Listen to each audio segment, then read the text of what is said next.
Good morning or good evening, and welcome to our live coverage of SpaceX Bandwagon-4 mission. And my name is Magnus. I'm a rocket chaser for the West Coast, and welcome to the TLP broadcast. Before we begin today, uh, feel free to drop where you guys are coming from um, in chat, and we are just about 20 minutes from launch.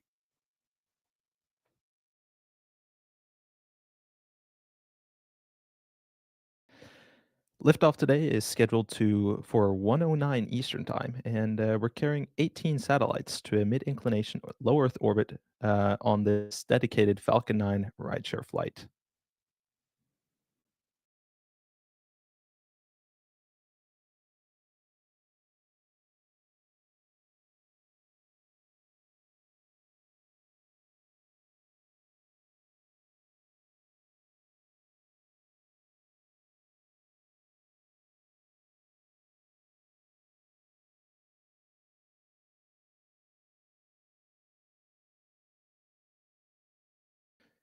The customers for today's launch include Korea's Agency for Defense and Development, Exolaunch, Fergani, Tomorrow Companies, StarCloud, and VAST, supporting national defense missions, commercial imaging networks, climate and Earth observation capability, and early commercial space station technologies.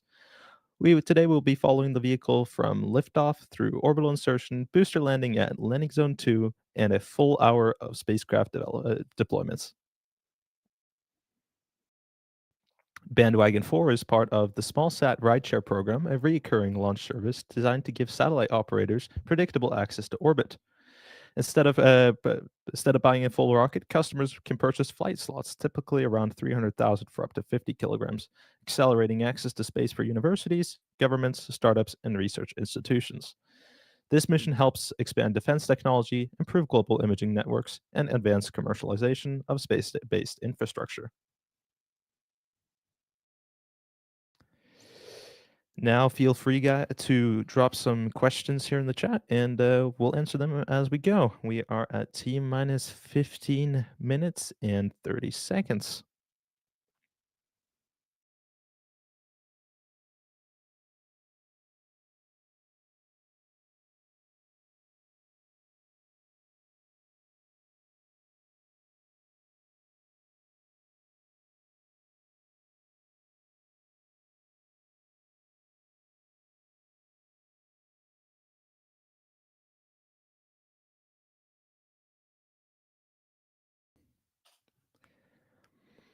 On your screen right now is the hazard map for today's mission.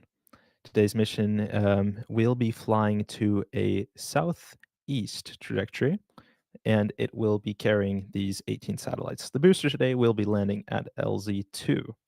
Now, despite that, there is still a hazard map in the ocean. Before we continue, let's go and talk about today's booster. Today's booster is B1091, and it is flying for its third time. It is 19 days since its last time flying, and that was for Kuiper on Kuiper 2 for Falcon. Now, this booster is quite special, actually, because it is actually a Falcon Heavy center core. They're deciding to fly this booster a couple times as a normal Falcon 9 before converting it back to a Falcon Heavy center core, as it allows them to test the booster before flying it in its desired configuration.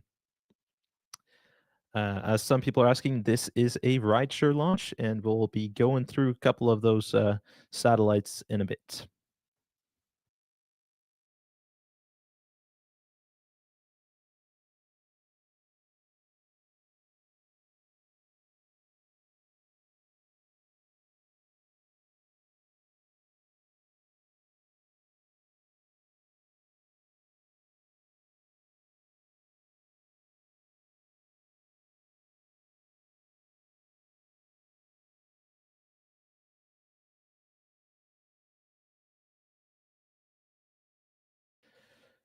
About T minus 13 minutes and 30 seconds away from launch, propellant loading began at T minus 38 minutes when the launch director gave the go for propellant fueling. RP1 liquid kerosene began loading at 35 minutes. First stage liquid oxygen began at 35 minutes as well. Second stage liquid oxygen is just underway right now, which began at T minus 60 minutes. And Falcon 9 is fully into its thermal conditioning sequence, preparing those Merlin engines and the entire systems for liftoff in about 13 minutes from now. All right, today's launch is supported by a Falcon 9 Block 5. The height of Falcon 9 is 70 meters, and it has a diameter of 3.7 meters. The liftoff thrust of Falcon 9 is 7.6 meganewtons. And it is able to support 22.8 tons to a low Earth orbit. Today marks the 558th Falcon 9 mission, the 585th SpaceX mission, and the 140th Falcon 9 launch of 2025. As I mentioned earlier, the booster supporting today's is B1091, as you can see on your screen, and it is flying for the third time.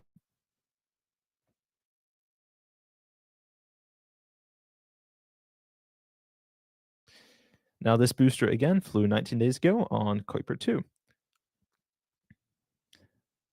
This launch today carries 18 spacecraft, including 425 Korea, a national defense payload, IC radar satellites, which are for Earth imaging, the Haven demo, which is a vast payload, which is supposed to act as a prototype before VAST launches their Haven 1 space station later next year. We also have Taurus and semi-satellites via ExoLaunch, two tomorrow as satellites, which are climate and weather observation. We have FGN 100 D2, which is for Gani, and we have a StarCloud 1, which is a commercial data service. Deployment will occur throughout the mission, beginning as soon as after second engine shutoff number 1, and will continue up until just about the hour mark.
I'm a Starlink business analyst here at SpaceX.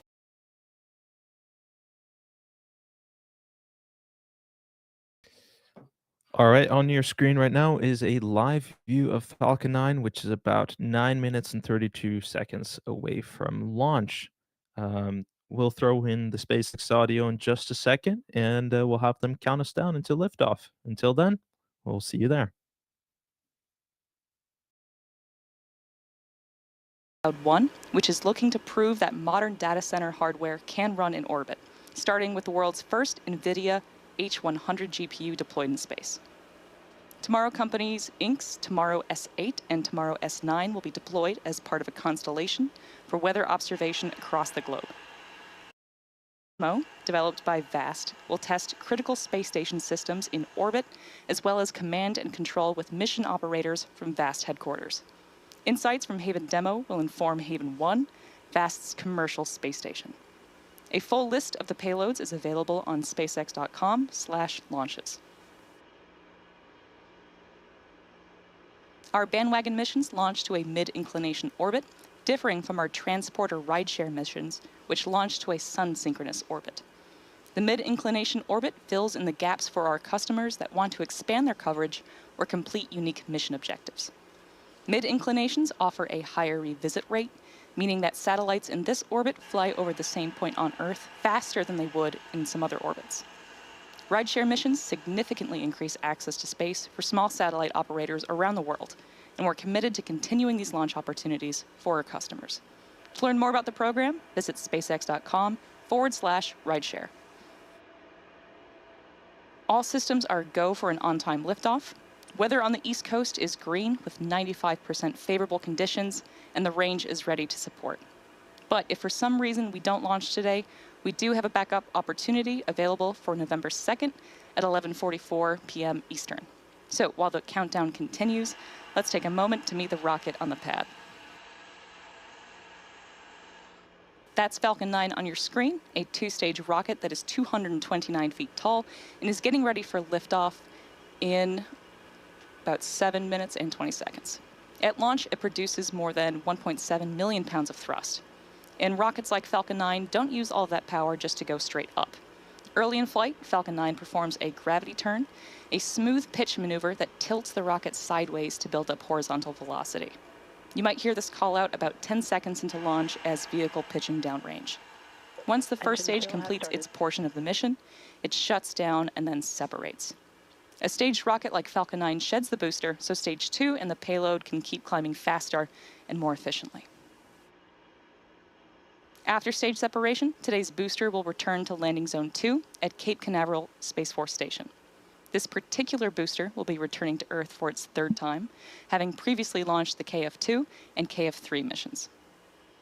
The second stage takes over from there, powered by a single Merlin vacuum engine, also known as the MVAC. With its extended nozzle and optimized design, the MVAC drives maximum performance in the vacuum of space. And topping it all off is the payload fairing, a 17-foot wide carbon composite shell that protects the payload during the uphill trip through the atmosphere. About 3 minutes into flight, both halves of the fairing will separate and then parachute back to Earth. Our fairing halves have both seen multiple flights. One is flying for its 13th time today, and the other for its 11th. In the plan, the fairings will be pulled from the ocean and then prepped to fly again. So much of what makes Falcon 9 remarkable happens in flight. Those stages separating, the first stage landing itself on land or on a drone ship in the middle of the ocean, fairings parachuting back, all to get ready for another flight to space. And getting to space is the first step to building our multiplanetary future. Now at T-minus 5 minutes and 28 seconds, all systems continue to be a go for an on-time liftoff. Coming up shortly, the transporter erector, or the TE, will retract in order to clear the way for Falcon 9's ascent. You might hear it referred to as the strong back from the launch team. In preparation for retraction, the clamps around the second stage will open, making way for the transporter erector to move away from the vehicle. That TE is designed to transport, raise, and support Falcon 9 at the launch pad. It's also equipped with umbilicals, or these flexible lines, that are used to route the vehicle's fluids, power, and telemetry from the ground systems to the rocket and payload until the Falcon 9 switches to internal power and clears the pad.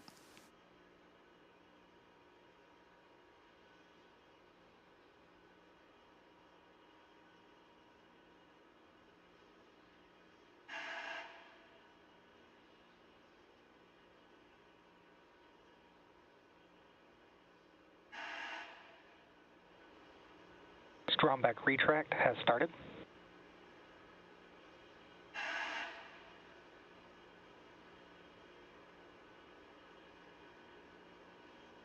You can see those clamp arms starting to come open now. It's going to take about 20 seconds for them to fully open, but once they're out of the way, the strong back will recline back away from the vehicle to give it room for liftoff. All right, folks, with 4 minutes left to launch, I'll join you guys at about those second clamp engine arms at the cutoff, top help stabilize and the second stage we'll during talk then. fueling and also prevent movement in high winds. Now that they're fully open, the rocket is fully free at the top.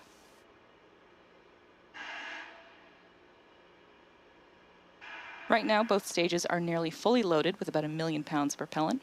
Both the first and second stages should finish propellant loading about a minute apart from each other, with the first stage finishing up at the T-minus 3 minute mark and the second stage finishing around the T-minus 2 minute mark.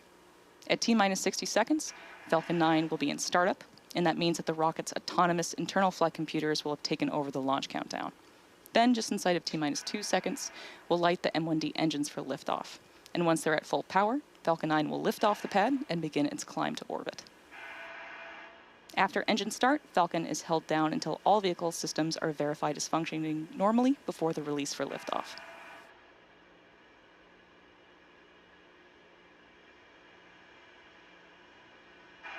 Stage 1 LOX load is complete. Liquid oxygen loading for the first stage has finished, finalizing propellant loading for the booster. The Bandwagon-4 payloads continue to be healthy, and the Falcon 9 team is tracking no issues on the rocket. Currently, the weather is green, and the range is ready to support a T0 of 1:09 a.m. Eastern Time. We still have a 95% probability of launch today based on weather, and again, if for any reason we don't launch today, we have a backup opportunity available tomorrow at 11:44 p.m. Eastern.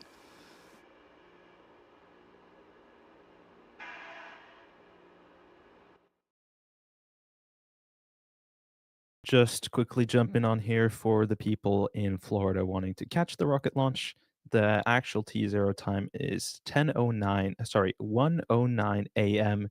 59 seconds. So if you're located in the South Florida area or in the Florida area, look out, look to the east, and you should be able to catch a rocket launch. And until then, I'll let SpaceX back on the feed.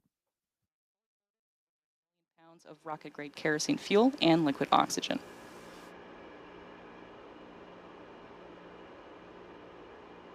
As you may have noticed, there are white clouds forming around the vehicle on our launch pad right now. Those clouds are made up of chilled gas that is vented overboard to maintain pressure in the tanks as needed. Gas launch closeouts. When that vented oxygen mixes with the warmer air outside, it condenses into those clouds that you're seeing. We're standing by now for confirmation that Falcon 9 is at startup at the T-minus 1 minute mark.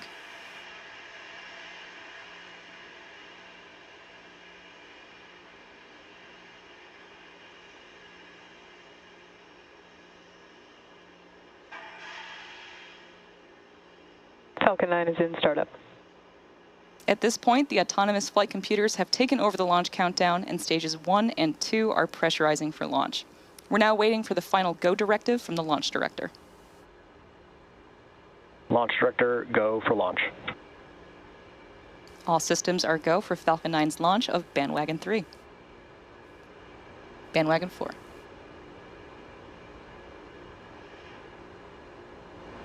T-minus 30 seconds.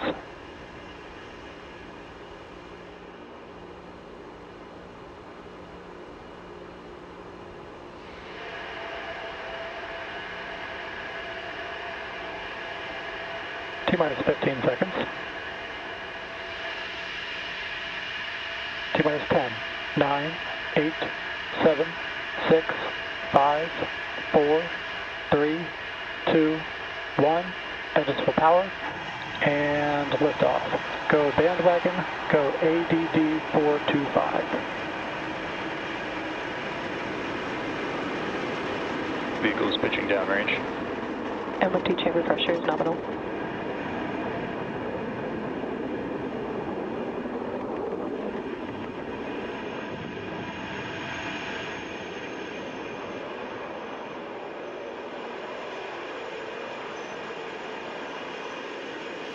Up next Falcon 9 is has Max lifted Q. off from Space Launch Complex 40 at Cape Canaveral Space Force Station. We're currently throttling down to prepare for Max Q, the point of maximum aerodynamic stresses on the vehicle. Max Q occurs in the lower atmosphere, where there's still enough air to create significant Power and resistance telemetry nominal. against the rocket. This is when the pressure pushing against the rocket is at its highest point, and it's a key test of the vehicle's structural integrity. After Falcon 9 is supersonic. Max Q, the rocket continues to accelerate, but the air becomes thinner, reducing the stress on the vehicle as it climbs through the upper layers of the atmosphere. Max Q. And there's the call up for Max Q. Merlin engines are back at full power, and we're out of the throttle bucket. From here on, even though velocity is rapidly increasing, the atmospheric density is decreasing, resulting in less loads on Falcon 9. Now we have several events coming up in quick succession, starting with MECO, followed by stage separation, Back chill. stage 1 flip, second engine start 1 or SES1, and the start of the boost back burn. Main engine cutoff, or MECO, is where all 9 Merlin 1D engines shut down to slow the vehicle down in preparation for stage separation, where the first stage separates from the second stage. Following that, the Falcon 9 Vehicle trajectory is nominal. The Falcon 9 first stage will then perform a flip maneuver as the MVAC engine on the second stage is in startup. Then we'll see the start of the boost back burn on the Falcon 9 first stage, followed by fairing separation, where the fairing will jettison from the second stage now that it's no longer needed to protect the payload once we're in space. And at our customer's request, we will not be showing fairing separation today.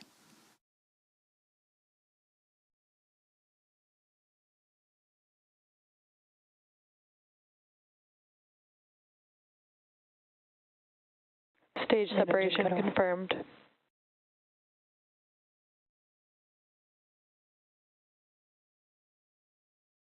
And boost back Stage burn. 1, boost back startup. And back startup. Those in Florida should be seeing a boost back nebula at this time, which is a really nice effect. You can kind of see it there. There you go. There's that boost back nebula. Fairing separation confirmed. And there we heard those events that happened back to back: main engine cutoff, stage separation, stage 1 flip, second engine start 1, the start of the boost back burn on the first stage, and fairing separation. We should expect the end of the boost back burn shortly.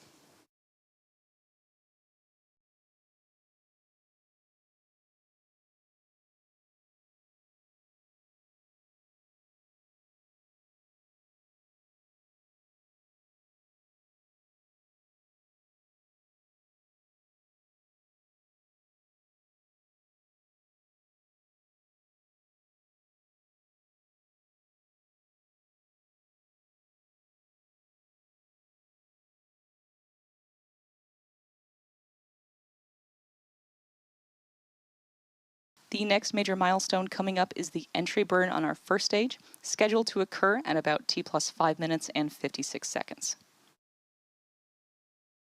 Falcon 9 will perform 2 more burns in order to land. The first of the 2 burns is Two nominal trajectories. the entry burn to slow itself down before hitting the denser parts of Earth's atmosphere. It's similar to pumping the brakes on your car. Without this burn, we'd only be using the atmospheric drag alone to slow down Falcon 9, which adds extra stresses on the rocket. The Merlin 1D engine will relight for that entry burn, and following the entry burn, the booster will go through its final burn, the landing burn, which should slow the vehicle down even more for a successful land landing.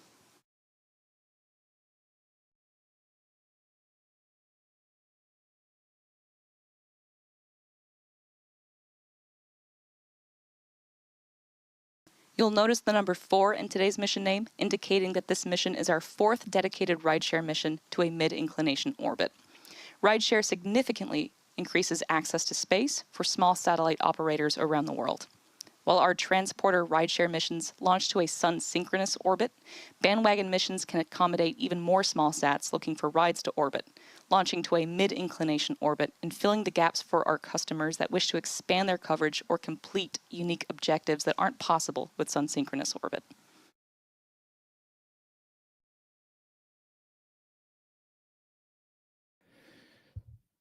Some people at this time are talking about the apogee guesses in chat. You guys, during a boost back burn, the apogee is actually raised because it pitches slightly up, which makes this distinct from a normal drone trip landing. So for next time, add a couple of kilometers to your guesses, and you should be the ones to get it. About 20 seconds away from the beginning of the entry burn.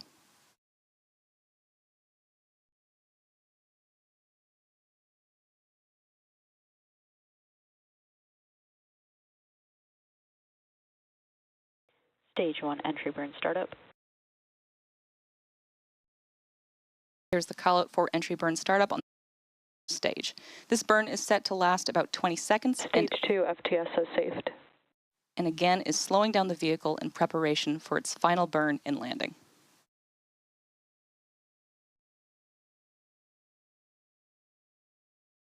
Stage 1 entry burn shutdown. And that concludes our entry burn. The first stage has Both trajectories are nominal. The first stage has 1 more burn left to prep for landing. And as mentioned earlier, we will be attempting to recover this booster, targeting a landing at landing zone 2, which is not far from our launch pad. The Falcon 9 first stage is equipped with 4 landing legs made of carbon fiber with aluminum honeycomb.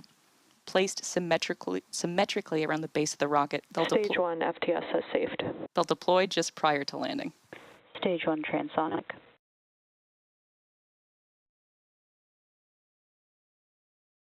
Coming up within the next 18 seconds, we'll have the start of the landing burn at the first stage. The landing burn is the final burn of the Falcon 9 booster, used to reduce the remaining speed of the vehicle for a gentle and precise landing. Stage 1 landing burn. And there you heard that call out for the landing burn start on the Falcon 9 first stage. This is the final burn that this booster will see before touching down on landing zone 2. Landing leg deploy.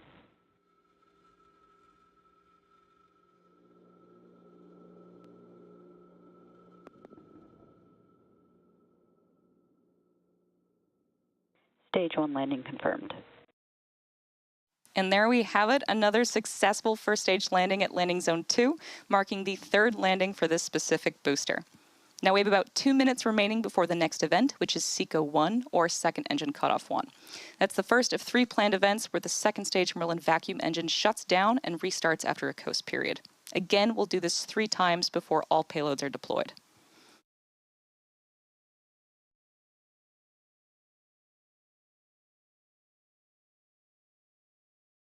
The Merlin 1D engines on Falcon 9's first stage and the Merlin vacuum engine on the second stage are not only similar in name, but share many of the same systems and characteristics. Each engine is optimized to perform in its unique operating environment. An M1D engine generates approximately 190,000 pounds of thrust during ascent and descent, compared to the 220,500 pounds of thrust achieved by a single MVAC engine. The MVAC nozzle extension on the second stage is significantly taller with a larger diameter than the M1D for optimal performance in the vacuum of space.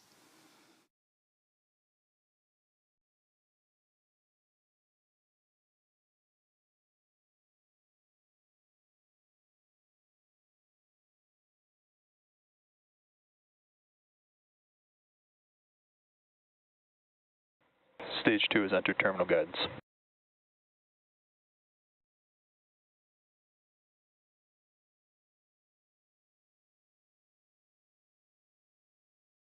Coming up in about 20 seconds from now, we should be hearing a call out for SECO 1, which will be the shutdown of the second stage MVAC engine.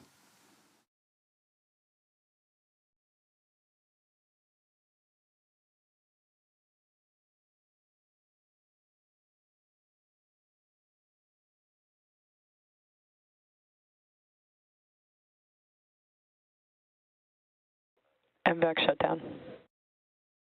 And with confirmation of the planned first shutdown of the second stage engine, we have our first payload deployment coming up. Nominal orbit insertion. 425 Korea. At the request of our customer, we will not be showing that first deployment on camera, so we'll take a short break and we'll be back for another restart of the second stage Merlin vacuum engine, or SES2, in about 25 minutes. In the meantime, enjoy the space tunes. Okay, guys, great launch here today. As you've heard, second engine has cut off, and we'll have a deployment of 425 Korea at about 12 minutes and 14 seconds. Now, with that, we're going to be continuing our broadcast. So, with some time to fill, feel free to drop some questions in the chat, and I'll answer them as we go.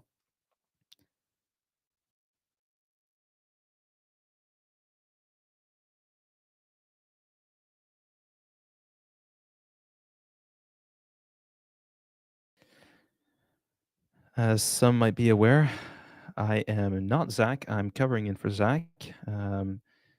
My name is Magnus. I am a rocket chaser for the West Coast, and I had the privilege of meeting Zach on Thursday, who was down here on the West Coast. Obviously, Zach is going to be taking a short break from broadcast while he is recovering from his surgery.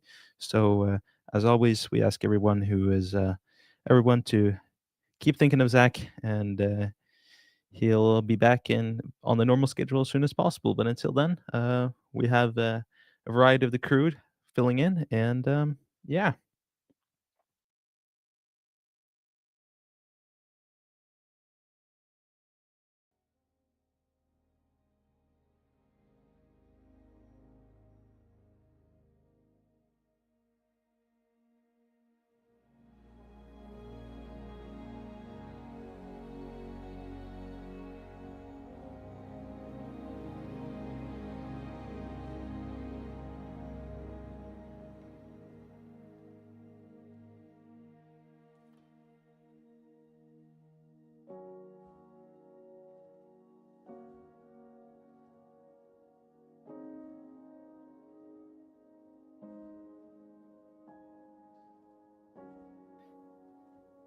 And with that, we should have deployment of 425 Korea. Now, again, there is no confirmation of this because it is a classified mission for South Korea.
All right, I'm jumping back on here. We're going to have a little chat. The rideshare program reflects a shift in how space is accessed. Historically, small satellites launched only when room was available on larger missions, often with uncertain timelines. SpaceX rideshare structure reverses that model and provides fixed slots, routine cadence, and predictable pricing. Consistency of launch availability shows spacecraft operators to allows spacecraft operators to plan around reliable schedules similar to commercial aviation. This predictability provides business planning, technology development, and national space strategy. As launch becomes reliable, infrastructure and not a bottleneck, the downstream value of space systems increase across communications, imaging, climate technology, and scientific research. During this coast phase, the second stage is in a stable parking orbit. It is currently maintaining its attitude using cold gas thrusters, ensuring proper thermal balance and alignment for the next ignition. Coast periods like this serve multiple functions. They allow the vehicle to reach the correct orbital position for payload deployment. They also protect the spacecraft from plume effects, and they ensure the burn sequence aligns with the targeted orbited plane. Mission timing is not just about altitude; it's about geometry. Orbital insertion requires synchronization with Earth's rotation, target inclination, and future maneuver windows for each spacecraft.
This rideshare includes customers from defense, commercial imaging, space station development, and climate technology sectors. Vast demonstration pilot supports future commercial space stations. IC continues to expand its radar imaging constellation, providing rapid response mapping for natural disasters, defense applications, and maritime surveillance. Tomorrow, companies contribute climate monitoring satellites, a sector growing as global economies transition toward a data driven environmental infrastructure. Missions like this illustrate the diversity in today's space economy, defense, environment, and infrastructure converging in orbit. The first stage landing today occurred at Landing Zone 2, only a few miles away from the launch pad. The return to site landings demonstrate margins in vehicle performance and efficient fuel budgeting on missions with lower orbital energy requirements. Successful reuse hinges on precision guidance, navigation, and propulsion control. Fewer than 10 years ago, vertical landing of an orbital class rocket was aspirational. Today, it's routine. Reliable and cadence are the real milestones. Repetition is only proof of maturity in spacecraft operations. Coming in December, it will be the 10-year anniversary of the first Falcon 9 landing on Landing Zone 1.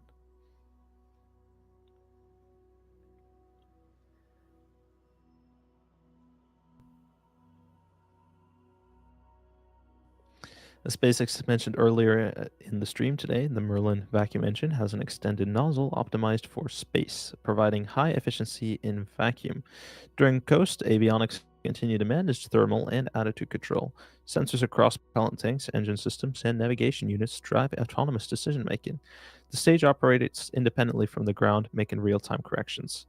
This autonomy is key to multi-deployment missions where precision timing and staging are essential to delivering each spacecraft cleanly and safely. At this time, as you see, there are no live views of the spacecraft. Part of this is obviously due to classified payloads, which has been deployed at this time, so we should be getting some feedback eventually. But this map is due to the second stage not having a direct line of sight with the ground station. Um, Therefore, they are unable to downlink proper video feed. Now, as you guys might be used to on Starship missions, there are Starlink terminals on the flight, and these Starlink terminals allow for live view all the way from launch to re-entry. Now, second stages on Falcon 9 do not possess Starlink terminals and rely on traditional ground stations, downlinking data over radio frequencies. Um, since we are flying just over the eastern coast of Brazil, we should have some connection, but we will be losing what there is once we pass land. And that is why we have the map for now.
All right, for those who are still with us, we are just about 5 minutes away from second engine startup.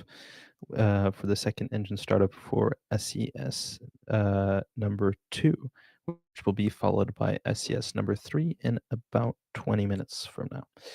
The first payload, Korea 425, has already been deployed, and we will start seeing deployments at around the 1 hour mark for the remaining 17 payloads.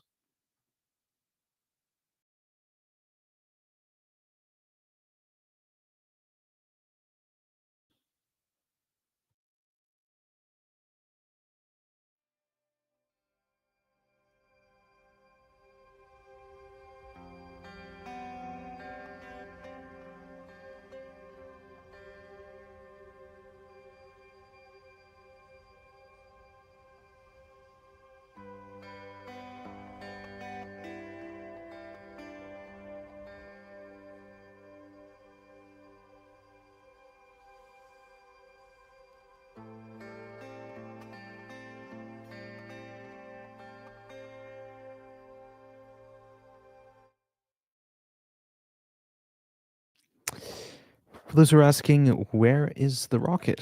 Well, good question. The rocket, or the second stage right now, is about halfway between Brazil and South Africa. We don't have any live views right now because of stage 2 not having any connections to ground stations. So, therefore, they're going to be showing the map. Unlike Starship, there are no Starlink terminals on today's flight, so they are unable to downlink high resolution video at all times. There are a couple more deployments scheduled. We had Korea 425, and we still have some at the 1 hour mark.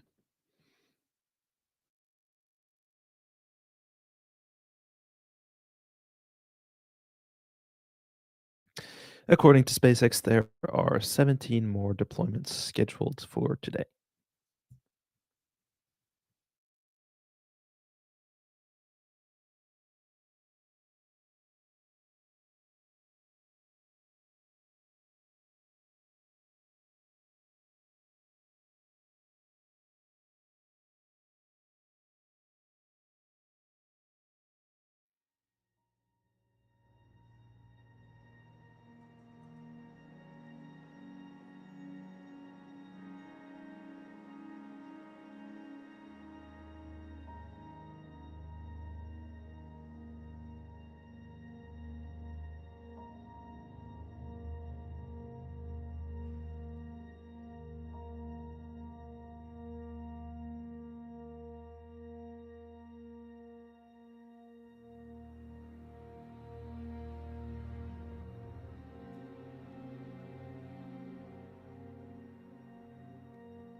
And we have a live view of the second stage. As you can see, there's a little bit of frost buildup there on the locksmith, which is completely normal. And we have downlink from the stage. We're starting to get connections with those ground stations again, which is why we're finally getting some nice video as we are about to fly over South. We're going to fly over South Africa. About 40 seconds from now, the second engine will ignite for just about 1 second, which will raise that orbit to the correct inclination. And that will be happening about about 30 seconds from now.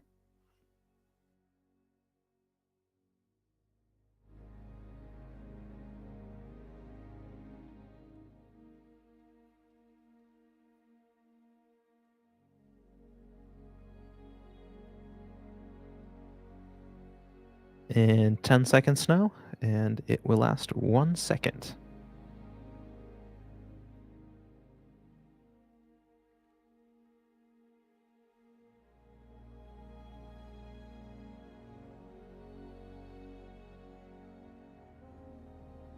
And there's that burn. Could barely see it, but it definitely happened.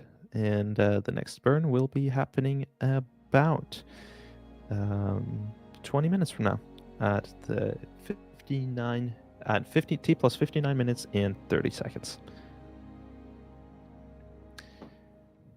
While we wait for that, the global space environment is increasingly active, and responsible stewardship is essential.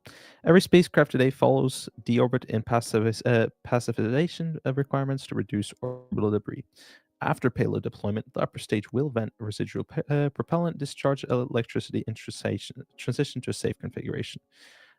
Global cooperation on orbital debris standardizes and ensures the sustainability of near Earth space for future missions. Essentially, as number of commercial national satellites continue to rise, we don't want Kessler syndrome. Therefore, this second stage will have one final burn following that second engine cutoff, which will result in a deorbit, and it will re-enter. Legacy launch vehicles relied on expendable design and bespoke mission schedules. New Space approves priority New Space approaches prioritize reusability, standardized inferences, and frequent launch cadence. This shift mirrors the early days of aviation. Early aircraft were all one-off machines. Today, launch vehicles function more like reusable infrastructure fleets. Rideshare missions are cornerstones of that evolution, transitioning spaceflight from rare events to recurring logistics. Falcon 9 continues to fly at the highest annual cadence in global launch history. Later in the month, additional Starlink missions and commercial payload flights are scheduled, followed by crewed and cargo operations. Consistent orbit delivery enables rapid constellation expansion, national satellite deployment cycles, and commercial station preparation timelines. Cardinal to this is launch regularity and reliability, which are both demonstrated tonight.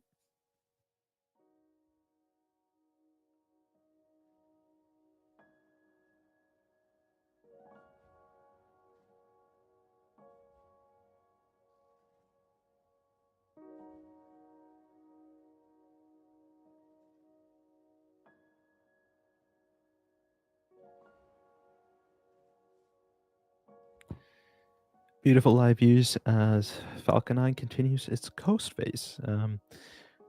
We're hoping we have these views as long as possible, although we will likely lose them in not too long as Falcon 9 travels away out of the range of the ground stations.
All right, we are 1 minute away from second engine startup 3. This burn will last a total of 1 second and will happen at T plus 59 seconds and 30 seconds. Sorry, but T plus 59 minutes and 30 seconds. So 1 minute from now.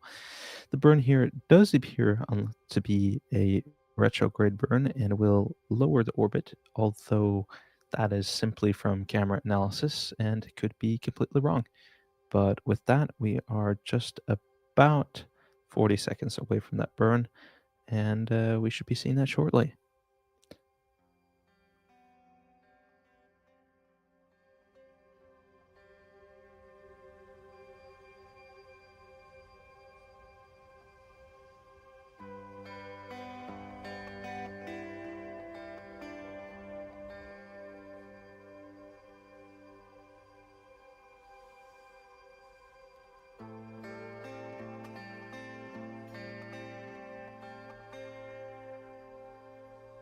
Ten seconds now.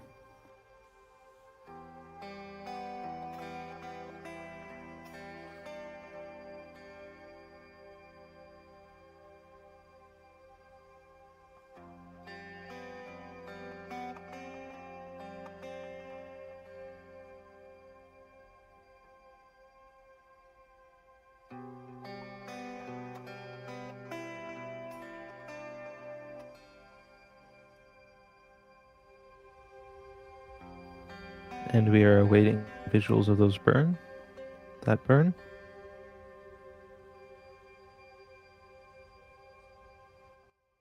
Startup. And back shutdown.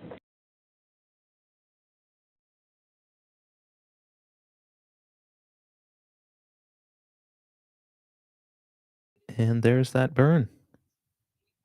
Nominal orbit insertion 3.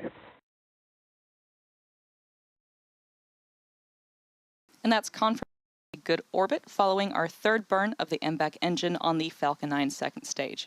And with that burn complete, we are on track to start our final wave of payload deployments about 5 minutes from now.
And welcome back to our live coverage of the Bandwagon-4 mission.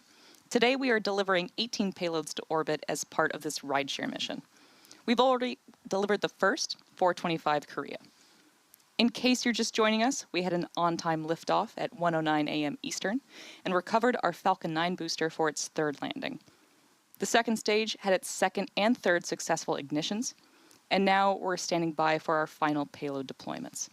We should hear callouts for these over the nets as they're deployed.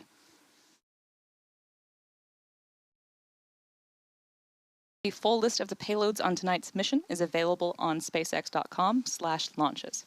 In case you're not familiar, our Bandwagon missions are dedicated rideshare flights to sun-synchronous orbit. SpaceX's rideshare program was expanded to accommodate even more small sats looking for rides to orbit. Falcon 9 is also launching the transporter missions, which are a separate line of rideshare missions that deliver spacecraft to sun-synchronous orbit. First up is Taurus, manifested by ExoLaunch and developed by Gumish Aerospace. There are actually 4 nanosatellites being deployed in this deployment event, designed to support applications in smart farming, environmental monitoring, maritime safety, and wildlife protection.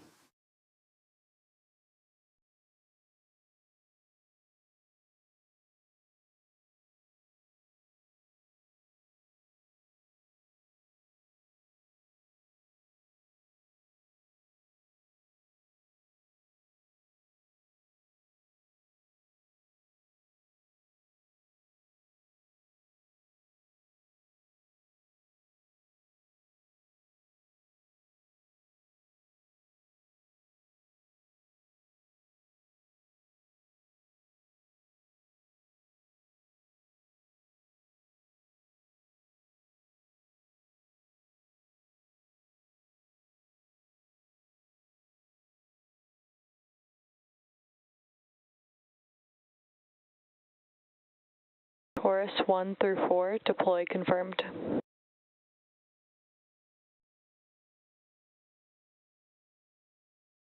SEMI 2 and 3 are next, manifested by ExoLaunch.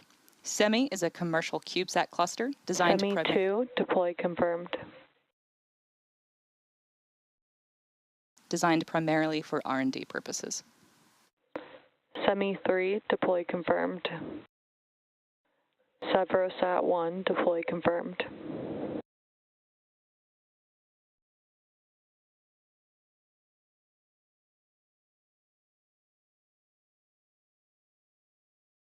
Next, we have Lemur 2, AFI-WOWI, built and operated by Spire, manifested today by ExoLaunch.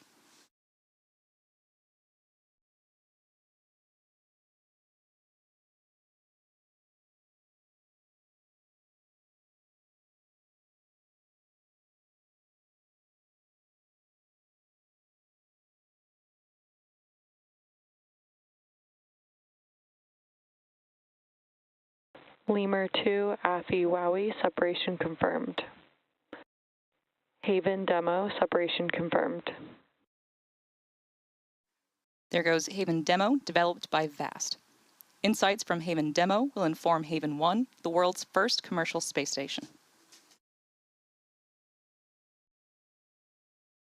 Up next, Tomorrow S8, manifested by Tomorrow Companies, Inc., deployed as part of a constellation Tomorrow S8, separation confirmed.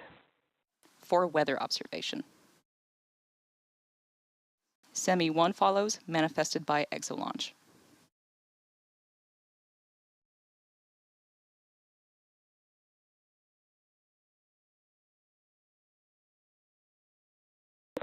SEMI 1, separation confirmed. And now, ISI 2, manifested by ExoLaunch.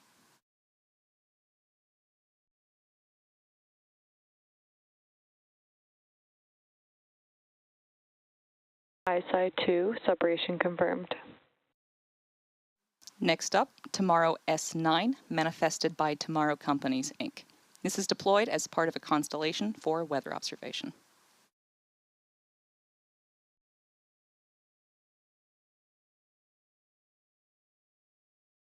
Tomorrow S9, separation confirmed.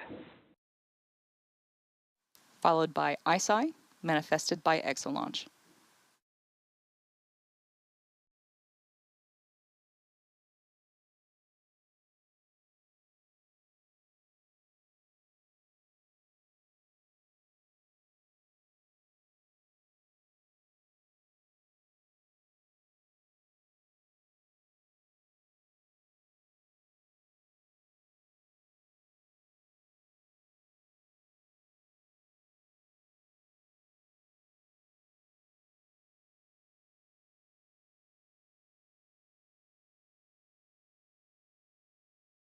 ISI-1, separation confirmed.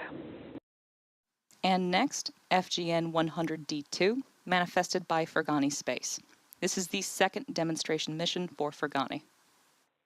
FGN 100D2, separation confirmed. Followed by StarCloud 1, the world's first NVIDIA H100 GPU deployed in space.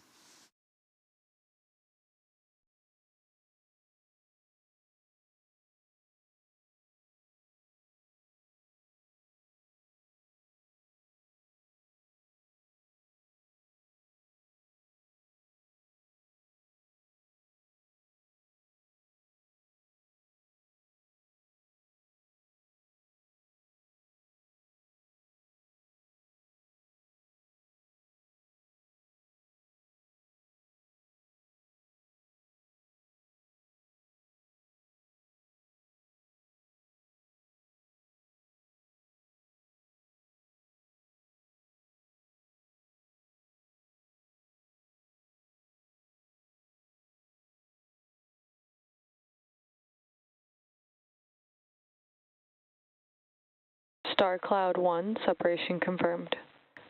ISI-3, separation confirmed.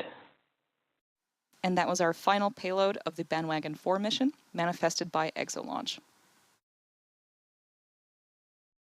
And that wraps up our coverage for today. All of us at SpaceX want to give a big thank you to all of our rideshare customers. All payload separation confirmed.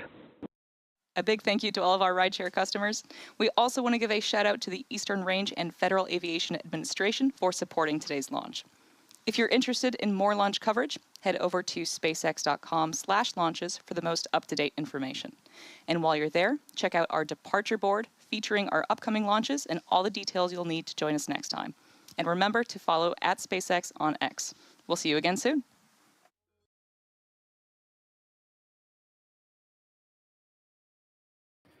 With that, we had a completely successful mission again of Bandwagon-4, 18 payloads deployed into their desired orbits. With that, the launch pad is going to end our live broadcasting for tonight, but we'll be back in a couple hours for the launch for India's launch of CMS or GSAT 7R. With that, my name is Magnus. I'm a rocket chaser for TLP.